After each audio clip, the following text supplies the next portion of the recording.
నమస్కారం సిటీ వార్తలకు స్వాగతం. ముందుగా ముఖ్యాంశాలు. వైసీపీ ఎన్ని అరాచకాలు సృష్టించినా టీడీపీ గెలుపును ఆపలేదన్న టీడీపీ గుంటూరు ఎంపీ అభ్యర్థి పెమ్మసాని. వైసీపీ నుండి టీడీపీలోకి చేరిన నేతలు, కార్యకర్తలు.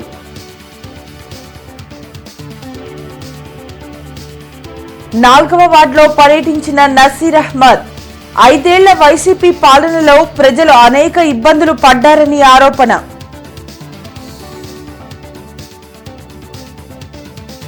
గుంటూరు పశ్చిమ నియోజకవర్గ ఎమ్మెల్యే అభ్యర్థిగా విడదల రజని నామినేషన్ దాఖలు. వైసీపీని మరోసారి గెలిపించుకునేందుకు ప్రజలు సిద్ధంగా ఉన్నారన్న నేతలు. రేపు ఇండియా కూటమి గుంటూరు తూర్పు ఎమ్మెల్యే అభ్యర్థిగా మస్తాన్ వలీ, ఎల్లుండి గుంటూరు ఎంపీ అభ్యర్థిగా నామినేషన్ దాఖలు చేయనున్న జంగాల. గుంటూరు తూర్పు నియోజకవర్గంలో వైసీపీ నుండి టీడీపీలోకి 300 కుటుంబాలు చేరారు.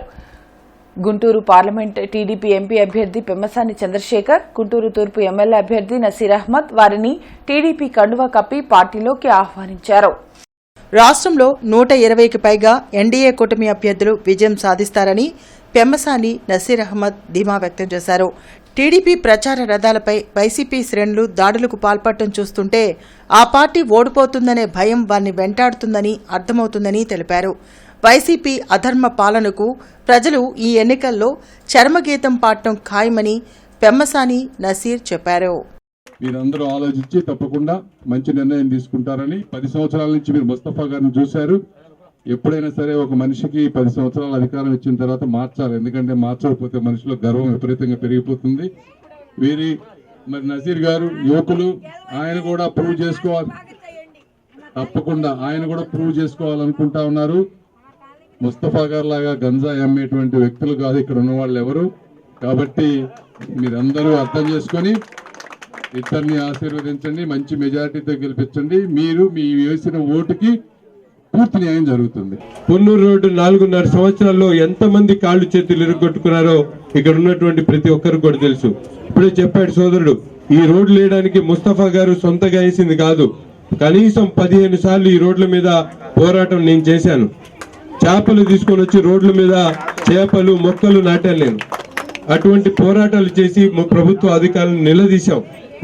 ఈ హుసేన్ నగర్ ప్రాంతానికి అభివృద్ధి చేయడానికి అనేక పర్యాయాలు మీ కార్పొరేటర్, స్థానికంగా ఉన్నటువంటి కార్పొరేటర్ కూడా అందుబాటులో లేనటువంటి పరిస్థితుల్లో మేము పోరాటాలు చేసి ఇక్కడ మీ రోడ్లు వేసేటువంటి కార్యక్రమం చేశాం. ప్రజల కోసం పనిచేయడానికి నేను సిద్ధంగా ఉన్నాను.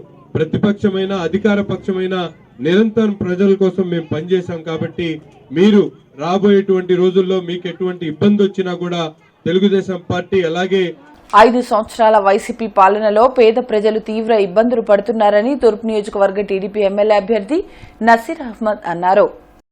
4వ వార్డు వినోబానగర్, తమ్మారెడ్డి నగర్లో నసీర్ అహ్మద్ ఎన్నికల ప్రచారాన్ని నిర్వహించారు. త్రాగునీటి సమస్యతో స్థానికులు ఇబ్బంది పడుతున్నా ఎవరూ పట్టించుకోవడం లేదన్నారు.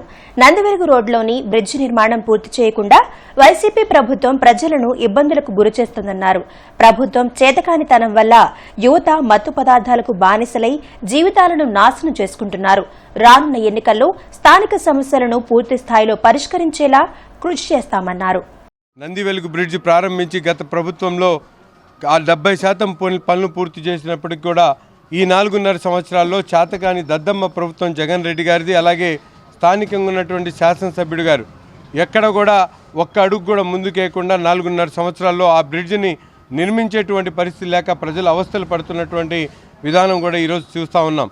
అందుకని ఈ ప్రాంతంలో ఉన్నటువంటి ప్రతి ఒక్కరు కూడా చేతులెత్తి హృదయపూర్వకంగా వేడుకుంటా ఉన్నాం. ముఖ్యంగా వృద్ధులు, వితంతువులు, వికలాంగులు, ఒంటరి మహిళలకి ఎప్పుడైతే కరెంటు బిల్లు ఎక్కువ వచ్చిందనో, లేకపోతే ఇల్లు పెద్దది ఉందనో, పిల్లలు కార్లు కొన్నారనో అనేక సాకులు చెప్తూ వాళ్ళ విద్యుల పెన్షన్లు కూడా తొలగించినటువంటి పరిస్థితులు. ఈ ప్యాట్లో ముఖ్యంగా యువకులు గంజాయి, మత్తు పదార్థాలు, అలాగే సింగిల్ లాటరీలకు బానిసలైపోయి అనేక రకాలుగా వాళ్ళందరూ కూడా ఇబ్బందులు పడుతున్నటువంటి పరిస్థితుల్లో తల్లిదండ్రులు చెప్తున్నటువంటి విధానం ఉంది. గుంటూరు పార్లమెంట్ టీడీపీ అభ్యర్థి డాక్టర్ పెమ్మసాని చంద్రశేఖర్ తన నామినేషన్ తేదీని ఖరారు చేశారు. ఏప్రిల్ 22వ తేదీన పెమ్మసాని నగరంలోని కలెక్టరేట్ కార్యాలయంలో తన నామినేషన్ను దాఖలు చేయడానికి కార్యాచరణ సిద్ధం చేసుకున్నారు. అందుకుగాను సోమవారం ఉదయం 8 గంటలకు గుజ్జనగుండ్ల నుంచి ర్యాలీగా బయలుదేరి రాజేంద్ర నగర్, బృందావన్ గార్డెన్స్, లక్ష్మీపురం, శంకర్విలాస్ హిందూ కళాశాల కూడలి మీదుగా నగరంపాలెంలోని కలెక్టరేట్ వరకు ర్యాలీ కొనసాగుతుందని తెలిపారు. అనంతరం కలెక్టరేట్లోని జిల్లా రిటర్నింగ్ అధికారికి పెమ్మసాని తన నామినేషన్ను అఫిడవిట్ను అందిస్తారు. అదే రోజున గుంటూరు పశ్చిమ నియోజకవర్గ అసెంబ్లీ టీడీపీ అభ్యర్థి పిడుగురాళ్ల మాధవి కూడా తన నామినేషన్ను దాఖలు చేయాల్సి ఉండగా ఆమె కూడా ర్యాలీలో పాల్గొంటారు. ఈ కార్యక్రమానికి గాను 7 నియోజకవర్గాల టీడీపీ, జనసేన, బీజేపీ కార్యకర్తలు, అభిమానులు, నాయకులు, అలాగే మహిళలు, యువత, విద్యార్థి, ప్రజాసంఘ నాయకులు పాల్గొని అందరి ఆదరాభిమానాలను అందచేయాలని పెమ్మసాని కోరారు. 22వ తేదీన జరిగే నామినేషన్ కార్యక్రమంలో ప్రజలు పెద్ద సంఖ్యలో పాల్గొని జయప్రదం చేయాలని ఇండియా కూటమి తూర్పు నియోజకవర్గ ఎమ్మెల్యే అభ్యర్థి మస్తాన్ వలి కోరారు. పాతగుంటూరులో కాంగ్రెస్ పార్టీ ముఖ్య నాయకులు, వార్డు ప్రెసిడెంట్లతో మస్తాన్ వల్లి సమీక్ష సమావేశం నిర్వహించారు. 22వ తేదీ ఉదయం 10 గంటలకు మణి హోటల్ సెంటర్ వెంకటేశ్వర స్వామి ఆలయం నుండి నామినేషన్ వేసేందుకు ర్యాలీగా బయలుదేరనున్నట్టు చెప్పారు. కాంగ్రెస్ పార్టీ చేసిన అభివృద్ది పనులే కాంగ్రెస్ పార్టీ అభ్యర్థులను గెలిపిస్తాయన్నారు. ప్రభుత్వ ఆసుపత్రి అభివృద్ది, నందివెలుగు బ్రిడ్జ్ నిర్మాణం కాంగ్రెస్ హయాంలోనే జరిగిందన్నారు. మోడీ చుట్టూ తిరిగే వైసీపీ, టీడీపీ, జనసేన పార్టీలకు రానున్న ఎన్నికల్లో ప్రజలు తగిన బుద్ధి చెప్తారన్నారు. కాంగ్రెస్ పార్టీ చేసిన పనులే ఇవాళ కళ్ల ముందు కనపడతా ఉన్నాయి. నందివెలుగు రోడ్డు మీద ఉన్న బ్రిడ్జి కానీ, ఆటో నగర్లో మంచినీళ్ల కోసం కట్టిన ఓవర్ హెడ్ ట్యాంక్ కానీ, మౌలిక సదుపాయాలతో మంచినీటి పైపులని కానీ, ఇంటిగ్రేటెడ్ హాస్టల్కి సంబంధించినటువంటి బిల్డింగ్ కోడిగుడ్డు సత్రంలో కానీ, బ్రహ్మానందరెడ్డి స్టేడియంకి 8.5 కోట్లు కానీ, ఐమాక్స్ లైట్లు వేసినటువంటిది కానీ, జనరల్ హాస్పిటల్లో కరోనా బారి పడకుండా oxygen plant, Podili Prasad multi speciality hospital, మరో 300 బెడ్లతో కూడిన హాస్పిటల్ తీసుకొచ్చి మస్తాన్ వలి గారి టైంలో జరిగిన కళ్ళ ముందు కనపడతా ఉన్నాయి. గుంటూరు ప్రజలకి కాంగ్రెస్ పార్టీ మస్తాన్ వలి సమయంలో పూర్తయిన అంశాలు తప్ప ఈ దుర్మార్గ రాజకీయ ఆలోచన పరులు మోడీలో ఒకడు, సంఖలో ఒకడు కూర్చునేటటువంటి ఈ 2 పార్టీలకి గుంటూరు నగర ప్రజలు బుద్ధి చెప్పబోతున్నారు. మహిళల అభ్యున్నతికి తెలుగుదేశం పార్టీ విశేష కృషి చేసిందని నారా బ్రహ్మణి తెలిపారు. డ్వాక్రా సంఘాలను ఏర్పాటు చేసి మహిళలు ఆర్థికంగా అభివృద్ధి చెందేలా చంద్రబాబు చేశారని బ్రాహ్మణి గుర్తు చేశారు. తాడేపల్లిలోని స్త్రీ శక్తి కేంద్రంలో డ్వాక్రా మహిళా మిత్రాలతో సమావేశం నిర్వహించారు. మంగళగిరిలో ప్రభుత్వంతో సంబంధం లేకుండా 29 పథకాలను నారా లోకేష్ అందిస్తున్నారన్న బ్రాహ్మణి లోకేష్ విజయానికి ప్రతి ఒక్కరూ అండగా నిలవాలని కోరారు. ఈ కార్యక్రమంలో పెమ్మసాని శ్రీరత్న, ఇతర నాయకులు పాల్గొన్నారు. మహిళల్ని ఇంత గౌరవించి మహిళల్ని మీద ఇంత ఫోకస్ పెట్టిన ఎన్టీ రామారావు గారు వేసిన ఈ మార్గంలోనే నారా చంద్రబాబు నాయుడు గారు కూడా మహిళలకి ఎంతో చేయడం జరిగింది. డ్వాక్రా మహిళలు చాలా మంది ఇక్కడ ఉన్నారు. మీ అందరికీ తెలిసిందే, భారతదేశంలో మొట్టమొదటిసారి డ్వాక్రా సంఘాన్ని ఇంత పెద్ద స్థాయిలో స్థాపించింది నారా చంద్రబాబు నాయుడు గారు. అదే కాకుండా నాలాంటి యువతి యువకులకి ఆపర్చునిటీస్ దొరకాలని, మహిళలకు ఎడ్యుకేషన్ లో అంటే మెడికల్ మరియు ఇంజనీరింగ్ కాలేజీల్లో భారతదేశంలో మొట్టమొదటిసారి రిజర్వేషన్లు కూడా ఇంట్రొడ్యూస్ చేసింది నారా చంద్రబాబు నాయుడు గారే. స్త్రీ శక్తి ప్రోగ్రాం ద్వారా మహిళలకి అభివృద్ధి సంక్షేమం జరిగేటట్లు చాలా కష్టపడుతున్నారు. మీ అందరికీ తెలిసిందే, ఈ ప్రోగ్రాం బెనిఫిషరీస్ కూడా చాలా మంది మీరు ఇక్కడ ఉన్నారు. నాకు చాలా ఆనందంగా ఉంది అది చూడటం. దానిలో కూడా న్యాయం చేయాలని చూస్తున్నారు, సామాజిక న్యాయం. కానీ మీరు అలాంటి వాళ్ళని తారసపడినప్పుడు దయచేసి చాలా గట్టిగా చెప్పండి అమ్మా, అలా చేస్తే కుదరదు. ఎంపీ ఓటు గాని ఎమ్మెల్యే ఓటు గాని 2 సైకిల్కే పడాలి. అప్పుడే అభివృద్ధి ఒకే పదంలో నడుస్తుంది. పైనుంచి కింద వరకు కూటమి ప్రభుత్వం, ఎన్డీఏ కూటమి ప్రభుత్వంలో మోడీ గారు మన ఆడవాళ్ళకి ఇంకొక చాలా అద్భుతమైనది చెప్పారు. గుంటూరు పశ్చిమ నియోజకవర్గ వైసీపీ ఎమ్మెల్యే అభ్యర్థిగా విడుదల రజని నామినేషన్ దాఖలు చేశారు. రింగ్ రోడ్లోని ఆమె కార్యాలయం నుండి భారీ ర్యాలీగా కార్పొరేషన్లోని ఆర్ఓ కార్యాలయానికి చేరుకుని నామినేషన్ అందించారు. పేదలకు అనేక సంక్షేమ పథకాలను అందించిన ముఖ్యమంత్రి వైఎస్ జగన్మోహన్ రెడ్డి ప్రజల గుండెల్లో చిరస్థాయిగా నిలిచిపోయారని మంత్రి విడుదల రజని తెలిపారు. గుంటూరు పశ్చిమ నియోజకవర్గ వైసీపీ ఎమ్మెల్యే అభ్యర్థిగా ఆమె నామినేషన్ వేశారు. ఈ సందర్భంగా నిర్వహించిన భారీ ర్యాలీలో రజనీతో పాటు ఎమ్మెల్సీలు అప్పిరెడ్డి, యేసురత్నం, గుంటూరు పార్లమెంట్ అభ్యర్థి కిలారి రోసయ్య, ఇతర నాయకులు పాల్గొన్నారు. అన్ని వర్గాలకు అండగా వైఎస్సార్ కాంగ్రెస్ పార్టీ నిలిచిందన్నారు.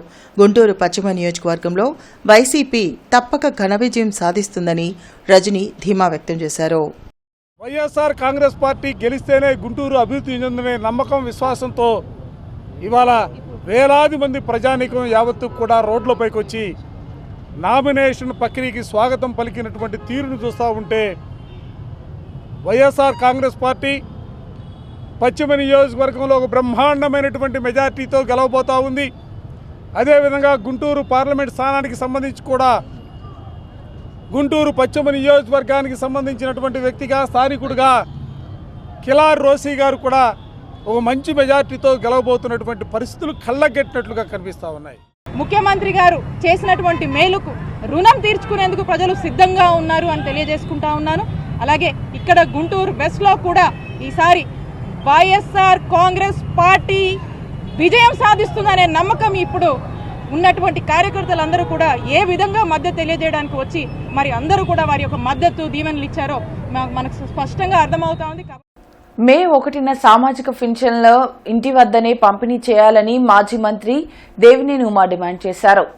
మంగళగిరిలోని టీడీపీ కేంద్ర కార్యాలయంలో మాజీ మంత్రి దేవినేని ఉమా మీడియాతో మాట్లాడారు.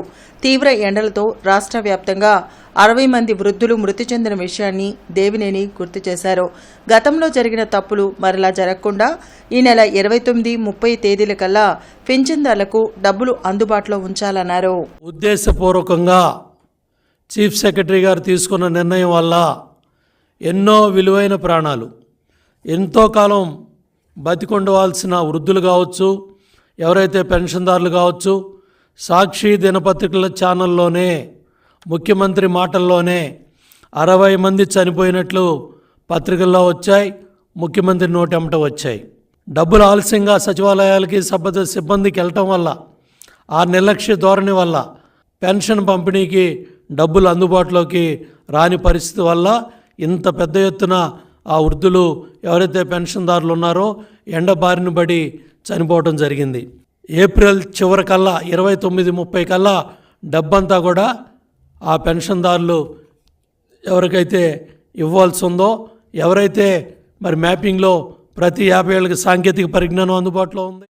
మోడీ పోకడలతో దేశంలోని యువత భవిష్యత్తు చీకటిమయంగా మారుతున్న నేపథ్యంలో రానున్న ఎన్నికల్లో ఇండియా కూటమి అభ్యర్థులను గెలిపించాల్సిన అవసరం ఉందని సిపిఐ రాష్ట్ర సహాయ కార్యదర్శి ముప్పాళ్ల నాగేశ్వరరావు, ఇండియా కూటమి ఎంపీ అభ్యర్థి జంగాల అజయ్ కుమార్ అన్నారు. జిల్లా సిపిఐ కార్యాలయంలో ముప్పాళ్ల నాగేశ్వరరావు, జంగాల అజయ్ కుమార్ మీడియాతో మాట్లాడుతూ 23వ తేదీన జరిగే నామినేషన్ ర్యాలీ కార్యక్రమంలో ప్రజలు పెద్ద సంఖ్యలో పాల్గొనాలని కోరారు. రానున్న ఎన్నికల్లో ఓటర్లు విప్లవాత్మకమైన ఆలోచనతో వ్యవహరించాలన్నారు. బీజేపీతో చంద్రబాబు, పవన్ కళ్యాణ్ బహిరంగంగా పొత్తు పెట్టుకుంటే జగన్ అంతర్గతంగా బీజేపీతో పొత్తు పెట్టుకుంటున్నారన్నారు. మోడీ ముఠాను రాష్ట్రంలో, దేశంలో ఓడించి భారతీయ సమానత్వాన్ని తీసుకురావడంలో ఇండియా కూటమి ముందుంటుందన్నారు. దేశ ప్రజలను ఇబ్బందులకు గురిచేసిన మోడీకి రానున్న ఎన్నికల్లో తగిన బుద్ధి చెప్పాలన్నారు. సార్వత్రిక ఎన్నికల్లో ఇండియా కూటమి అభ్యర్థులను గెలిపించి దేశాన్ని మతోన్మాద శక్తుల నుండి రక్షించాలని కోరారు. స్వచ్ఛంద చైతన్యంతో మోడీ ముఠాని దేశంలో, రాష్ట్రంలో ఓడించడం ద్వారా భిన్నత్వంలో ఏకత్వం కలిగిన భారత జాతి సంస్కృతిని, భారత జాతి సాంప్రదాయాల్ని, పరమత సహనాన్ని, రాజకీయ ఏకీకృతాన్ని తీసుకురావటం కోసం ఇండియా కూటమి ఖచ్చితంగా గెలిచి తీరుతుంది. ప్రజల గొంతు వినిపించేటటువంటి పార్లమెంటు సభ్యుడు ఈ గుంటూరు జిల్లాకి అవసరం. గుంటూరు జిల్లా ఇప్పుడున్న స్థితిలో నరేంద్ర మోడీ దెబ్బకి దగాపడి అనేక రాయితీల్ని కోల్పోయి రాజధాని కోల్పోయి తీవ్రంగా యువత భవిత ప్రశ్నార్థకం అయ్యేటటువంటి పరిస్థితుల్లో ఇవాళ ఉన్నది. రాబోయే ఎన్నికలు మన దేశ లౌకిక వ్యవస్థని కాపాడాలంటే ఇండియా కూటమి అధికారంలోకి రావాలి. ఇండియా కూటమి అధికారంలోకి రావాలంటే ఇండియా కూటమి బలపరిచి సీటు కేటాయించినటువంటి పార్లమెంట్ అభ్యర్థి నేను, నా గుర్తు కంకి కొడవలి. పెమ్మసాని కార్యాలయంలో తెలుగుదేశం పార్టీ జాతీయ అధ్యక్షులు నారా చంద్రబాబు నాయుడు పుట్టినరోజు వేడుకలు ఘనంగా నిర్వహించారు. చంద్రబాబు పుట్టినరోజు వేడుకలను పెమ్మసాని చంద్రశేఖర్ ఆధ్వర్యంలో స్థానిక టీడీపీ పార్లమెంటరీ కార్యాలయంలో శనివారం ఘనంగా జరిగాయి. పుట్టినరోజు వేడుకల్లో భాగంగా కేక్ను కట్ చేసిన పెమ్మసాని పార్టీ నాయకులకు కార్యకర్తలకు తినిపించారు. కాగా లాంగ్ లివ్ చంద్రబాబు అంటూ పార్టీ అభిమానులు కార్యకర్తలు జయ జయ ధ్వానాలతో చంద్రబాబుకి పుట్టినరోజు శుభాకాంక్షలు తెలిపారు. ఔషధ సైంటిస్టులకు ఆరోగ్య సంరక్షణపై అవగాహన కార్యక్రమం లాంలోని ఎన్జీ రంగా వ్యవసాయ విశ్వవిద్యాలయంలో జరిగింది. లలిత సూపర్ స్పెషాలిటీ హాస్పిటల్లో పనిచేస్తున్న డాక్టర్ సిఎస్ రావు కన్సల్టెంట్ క్లినిక్ కార్డియాలజిస్ట్ మరియు ప్రైమరీ కేర్ ఫిజిషియన్ ఈ సందర్భంగా మాట్లాడారు. ఎన్జీ రంగా విశ్వవిద్యాలయం సిబ్బంది మరియు విద్యార్థుల సమావేశాన్ని ఉద్దేశించి ఆరోగ్య అవగాహనపై అవగాహన కల్పించారు. ఆరోగ్య స్పృహ స్థాయిలో అవగాహన కలిగి ఉండవలసిన అవసరాన్ని నొక్కి చెప్పారు. ఈ సందర్భంగా జ్ఞాన సమాజానికి సంబంధించిన అతి ముఖ్యమైన అంశాలు భౌతికంగా, మానసికంగా మరియు సామాజికంగా ఆరోగ్య స్పృహతో ఉండవలసిన అవసరాన్ని నొక్కి చెప్పారు. ఆరోగ్యంగా ఉండడానికి కొన్ని ముఖ్యమైనవి వ్యక్తిగత, కుటుంబ మరియు అధికారిక పని జీవిత సమతుల్యతను కాపాడుకోవడం అవసరమన్నారు. ఈ అవగాహన కార్యక్రమానికి మేడే ప్రముఖులు, సీనియర్ శాస్త్రవేత్తలు హాజరయ్యారు. కార్యక్రమంలో ఆచార్య ఎన్జీ రంగా ప్లాంట్ సైంటిస్టులు, ఆఫ్సా భారత్ జాతీయ ఉపాధ్యక్షులు, ఆక్యుపంచరిస్ట్ డాక్టర్ మున్యంపల్లి శివకుమార్, డాక్టర్ కిషోర్ తదితరులు పాల్గొన్నారు. ఎక్స్ట్రా ఫ్యాట్ ఏంటంటే మన వ్యవస్థలో సమాజంలో నల్లధనానికి సమానం. సో నల్లధనం ఉండేవాడికి ఎప్పుడు ఏదో ప్రాబ్లం వస్తూనే ఉంటుంది. దొంగల నుంచో లేకపోతే ఇన్కమ్ ట్యాక్స్ దగ్గర నుంచో ఇంకోళ్ళ దగ్గర నుంచో లేదా బంధువుల దగ్గర నుంచో మీకు అంత ఉందరా మాకేం తీయలేదు అంటారు. సో కష్టపడి సంపాదించుకుంటా ఉంటున్నారు. మీకు అంత ఉంది కదా, అదేం చేస్తున్నారు, ఇదేం చేస్తున్నారు. సో క్వశ్చన్ ఈ మెంటల్ టార్చర్లు ఉంటాయి. సో మనకి ఫ్యాట్ ఉండకూడదు, but we should be healthy. Height to weight maintain చేసుకోండి, మజిల్ మాస్ మెయింటైన్ చేసుకోండి. సో ఇవి న్యూట్రిషన్ అనేది చాలా important to me health. And sleep hygiene is very important. Sleep hygiene, we need to sleep minimum 6 hours a day. BCCI Andhra cricket association సంయుక్త ఆధ్వర్యంలో ఏర్పాటు చేసిన Tata IPL fan park LEM school grounds లో ప్రారంభమైంది. 2 రోజుల పాటు కొనసాగనున్న ఫ్యాన్ పార్క్ లో IPL cricket ను వీక్షించేందుకు భారీ స్క్రీన్లను ఏర్పాటు చేశారు. శనివారం, ఆదివారం 2 రోజుల పాటు జరగనున్న ఐపీఎల్ క్రికెట్ మ్యాచ్లను లైవ్ లో వీక్షించేలా పూర్తి ఏర్పాట్లు చేశారు. ఐపీఎల్ ఫ్యాన్ పార్క్ లో మొదటి రోజు ఢిల్లీలోని అరుణ్ జైట్లీ స్టేడియంలో ఢిల్లీ సన్ రైజర్స్ మధ్య జరిగే మ్యాచ్ ని భారీ స్క్రీన్ల ద్వారా క్రికెట్ ని వీక్షించేందుకు క్రికెట్ అభిమానులు భారీగా తరలివచ్చారు. ఇలాంటి ఫెసిలిటీ ఇక్కడ మనకి క్రియేట్ చేయడంలో గుంటూరులో ఇది చాలా అద్భుతమైనటువంటి విషయం. ఎందుకంటే ఇంత ఎక్సైట్మెంట్ ఆల్మోస్ట్ మ్యాచ్ లైవ్గా చూసినట్టే ఉంటుంది ఇంతమందితో ఉంటే. నేను ఒకసారి వైజాగ్లో ధోని వాళ్ళు ఆడుతున్నప్పుడు వెళ్ళాను. అది ఎంత ఉత్సాహంగా ఉంటుందో సేమ్ అలాంటి అట్మాస్ఫియర్ ఇక్కడ క్రియేట్ అయింది. అండ్ ఇది చాలా appreciable thing for Guntur and Andhra cricket association and IPL to having organized this year. ఇది మనకి 8వ సంవత్సరం అలాట్ అవటం అనేది గుంటూరుకి అది చాలా ప్రెస్టీజియస్. 13 జిల్లాల్లో 2 జిల్లాలకే కంటిన్యూస్గా ఇవ్వటం జరుగుతుంది. అది ఫస్ట్ గుంటూరు, నెక్స్ట్ తిరుపతికి ఇస్తున్నారు. ఇంకా ఆంధ్రాలో ఇంకెవరికి ఇవ్వటం లేదు. ప్రజలు కూడా చాలా ఉత్సాహంగా పార్టిసిపేట్ చేస్తున్నారు. దానికి తగ్గ ఫెసిలిటీస్ మొత్తం ఏర్పాటు చేయడం జరిగింది. ఫ్రీ వాటర్ కానీ, స్నాక్స్ కానీ, కంఫర్ట్ లెవెల్స్ కానీ, ఇతరత్ర కానీ, యాంబియన్స్ కూడా చాలా చక్కగా ఉంది. క్రౌడ్ కూడా బాగా వచ్చారు. రేపు కూడా చిలకలూరుపేట గణపవరం గ్రామంలో సంకా రామారావు ఎస్టేట్ నందు ఈ నెల 22వ తేదీన శ్రీ గోదా పద్మావతి సమేత శ్రీ ప్రసన్న వెంకటేశ్వర స్వామి ఆలయ శంకుస్థాపన కార్యక్రమం జరుగుతుందని ఎస్ఎస్వి హాస్పిటల్ అధినేత సంకా వెంకటరమణ తెలిపారు. ఈ సందర్భంగా డాక్టర్ రమణ ఎస్ఎస్వి మాట్లాడుతూ గణపవరం గ్రామంలో సంకా రామారావు ఎస్టేట్స్ నందు ఈ నెల 22వ తేదీన కలియుగ ప్రత్యక్ష దైవం శ్రీ ప్రసన్న వెంకటేశ్వర స్వామి ఆలయ శంకుస్థాపన చేసుకోవడం ఎంతో ఆనందంగా ఉందని అన్నారు. ఈ ఆలయ శంకుస్థాపన శ్రీ శ్రీ శ్రీ ధనకుందరం సీతారామానుజాచార్య స్వామివారి హస్తములతో శంకుస్థాపన జరుగుతుందని తెలిపారు. ఆలయం పూర్తిగా రాతితో నిర్మించడమే కాకుండా వివిధ సేవా కార్యక్రమాలు చేపడతామని తెలిపారు. గణపవరంలో ప్రజలు మరియు చుట్టుపక్కల ప్రాంతాల వాళ్ళందరూ ఈ ఆలయ శంకుస్థాపన కార్యక్రమానికి విచ్చేసి ఈ కార్యక్రమాన్ని జయప్రదం చేసి తమ వంతు సహకారం అందించి స్వామివారి కృపకు పాత్రులు కావాలని కోరారు. ఒక శుభవార్త. ఈ నెల అంటే ఏప్రిల్ 22వ తారీఖు ఉదయం 10:48 చిలకలూరుపేట గణపవరం డొంకలో శంకరామారావు గారి ఎస్టేట్ నందు శ్రీ ప్రసన్న వెంకటేశ్వర స్వామి దేవస్థానం నిర్మాణ అభివృద్ధి కమిటీ ఆధ్వర్యంలో శ్రీ వెంకటేశ్వర స్వామి ఆలయము శంకుస్థాపన జరుగుతుంది. అంటే సోమవారం 22వ తారీఖు ఏప్రిల్ ఉదయం 10:48 ఈ చుట్టుపక్కల వెంకటేశ్వర స్వామి ఆలయం ఎక్కడ లేదు. ఆ దేవదేవుడు ఎక్కడైనా ఉన్నాడు, అన్ని చోట్ల దేవదేవుడు ఉన్నారు. ఇక్కడ పూర్వం డొంకలో శంకరామారావు ఎస్టేట్ నందు ఈ ప్రసన్న వెంకటేశ్వర స్వామి ఆ దేవదేవుడు కలియుగ ప్రత్యక్ష దైవం కొలు ఉండటానికి అంగీకరించి ఇక్కడ రావటానికి మన గణపవరం గ్రామంలో ఉండటానికి వారు మాకు వెంకటేశ్వర స్వామి ఆలయముతో పాటు ఇక్కడ తులసివనం ఓల్డ్ ఏజ్ హోమ్, ఒక యోగా న్యాచురోపతి కాలేజీ, అలాగే ఇక్కడ ఒక వేద పాఠశాల, అట్లే మంచి హాస్పిటల్ ఒకటి పేద ప్రజలకి అందుబాటులోకి తీసుకురావడానికి ప్రయత్నం చేసే భాగంలో ముందుగా ఆ దేవదేవుడు శ్రీ వెంకటేశ్వర స్వామి ఆలయంతో మొదలు పెడుతున్నాము ఈ పెద్ద కార్యక్రమం.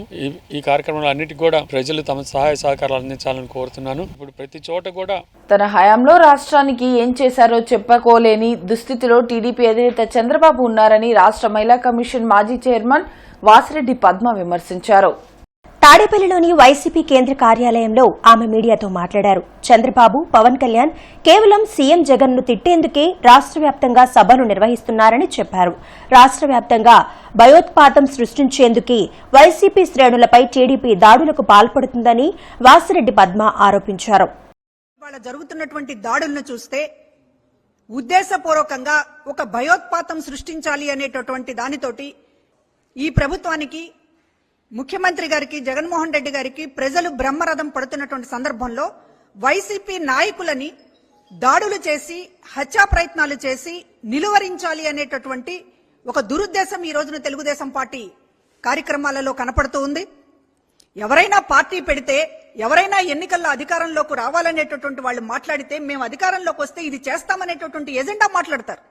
కానీ ఈ రోజు చంద్రబాబు గాని, కూటమి నేతలు గాని, పవన్ కళ్యాణ్ గాని, మరొకళ్ళు బీజేపీ నేతలు గాని ఎవరు ఈ రోజున ప్రజల ముందుకు వచ్చినా కూడా జగన్మోహన్ రెడ్డి గారిని తిట్టడం తప్ప ఇంకొక ఎజెండా లేదు. కూటమితో పాటు వంత పాడేటటువంటి ఒక సెక్షన్ ఆఫ్ మీడియా ఈ రోజు చేస్తున్నటువంటి ఒక దుష్ప్రచారం, ఇది ఓటమి భయంతో పాడుతున్నటువంటి ఒక రోదన. టీడీపీ అధినేత చంద్రబాబు జన్మదిన వేడుకలు సత్తెనపల్లిలో ఘనంగా జరిగాయి. టీడీపీ సత్తెనపల్లి నియోజకవర్గ ఎమ్మెల్యే అభ్యర్థి కన్నా లక్ష్మీనారాయణ కార్యాలయంలో కేక్ కట్ చేసి సంబరాలు చేశారు.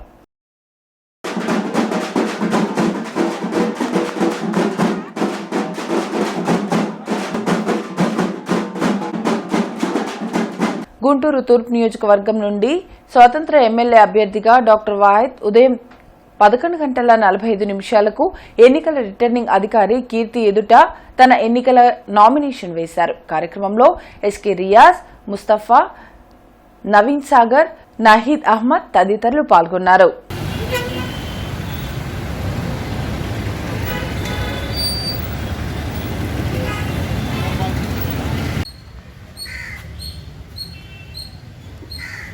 అందరికీ నమస్కారం. నేను మీ అందరి డాక్టర్ వాహిద్, గుంటూరు తూర్పు నియోజకవర్గపు స్వతంత్ర ఎమ్మెల్యే అభ్యర్థిని. స్వతంత్ర ఎమ్మెల్యే అభ్యర్థిగా ఒక మెసేజ్ ఇవ్వబోతున్న సొసైటీకి. ఆ మెసేజ్ ఏంటంటే, మన సమాజానికి పట్టిన ఒక మహమ్మారి వ్యాధి ఏంటంటే ఉచితాలు. ఈ ఉచితాలు పోవాలనే ఒక ప్రొఫెసర్ ఉద్యోగం నుండి కూడా చేసుకుంటూ నేను సమాజాన్ని కాపాడనే ఉద్దేశంతో ఈ రోజున ఈ మహమ్మారి అంటే కరోనా మహమ్మారి కన్నా మోస్ట్ డేంజరస్ వ్యాధి ఏదైనా ఉందంటే ఈరోజు సమాజానికి అది ఉచిత పథకాలే. ఈ ఉచిత పథకాల వల్ల కాపాడడానికే నేను సమాజానికి ఒక గుంటూరు తూర్పు నియోజకవర్గం నుండి స్వతంత్ర ఎమ్మెల్యే అభ్యర్థిగా నామినేషన్ ఇవ్వడం జరిగింది. మన స్వాతంత్రం వచ్చి 70 సంవత్సరాలు దాటినా కూడా మన స్వతంత్ర ఎమ్మెల్యే అభ్యర్థుల్ని గెలిపించుకోవడంలో విఫలం అవుతున్నాం. సో ఇందుమూలంగా నేను మీ అందరికీ చేతులు జోడించి రిక్వెస్ట్ చేస్తున్నా ఏమనగా ఇప్పుడైనా 2024 సంవత్సరంలో స్వతంత్ర ఎమ్మెల్యే అభ్యర్థి అయిన డాక్టర్ వాహిద్ని మీ సంపూర్ణ మెజారిటీ ఇచ్చి నన్ను గెలిపించాల్సిన ప్రార్థిస్తున్నాను. సత్తెనపల్లి పట్టణం 19వ వార్డు అధికార వైఎస్ఆర్ కాంగ్రెస్ పార్టీకి చెందిన కౌన్సిలర్ అవ్వారు శ్రీనివాసరావు అధికార పార్టీని వీడి సత్తెనపల్లి నియోజకవర్గ ఉమ్మడి అభ్యర్థి కన్నా లక్ష్మీనారాయణ సమక్షంలో టీడీపీలో జాయిన్ అయ్యారు. వీరితో పాటు 20 కుటుంబాలు తెలుగుదేశం పార్టీలో చేరారు. వీరికి పసుపు కండువా కప్పి పార్టీలోకి ఆహ్వానించారు. వార్తలు ముగించే ముందు ముఖ్యాంశాలు మరోసారి. వైసీపీ ఎన్ని అరాచకాలు సృష్టించినా టీడీపీ గెలుపును ఆపలేదన్న టీడీపీ గుంటూరు ఎంపీ అభ్యర్థి పెమ్మసాని. వైసీపీ నుండి టీడీపీలోకి చేరిన నేతలు, కార్యకర్తలు.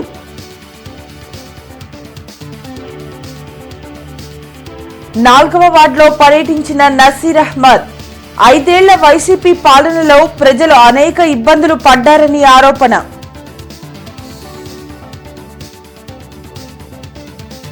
గుంటూరు పశ్చిమ నియోజకవర్గ ఎమ్మెల్యే అభ్యర్థిగా విడుదల రజని నామినేషన్ దాఖలు. వైసీపీని మరోసారి గెలిపించుకునేందుకు ప్రజలు సిద్ధంగా ఉన్నారన్న నేతలు. రేపు ఇండియా కూటమి గుంటూరు తూర్పు ఎమ్మెల్యే అభ్యర్థిగా మస్తాన్ వలి, ఎల్లుండి గుంటూరు ఎంపీ అభ్యర్థిగా నామినేషన్ దాఖలు చేయనున్న జంగాల. ఇవి ఇప్పటి వరకు అప్డేట్స్. మరిన్ని అప్డేట్స్ తో మళ్ళీ కలుద్దాం. అంతవరకు సెలవు, నమస్కారం.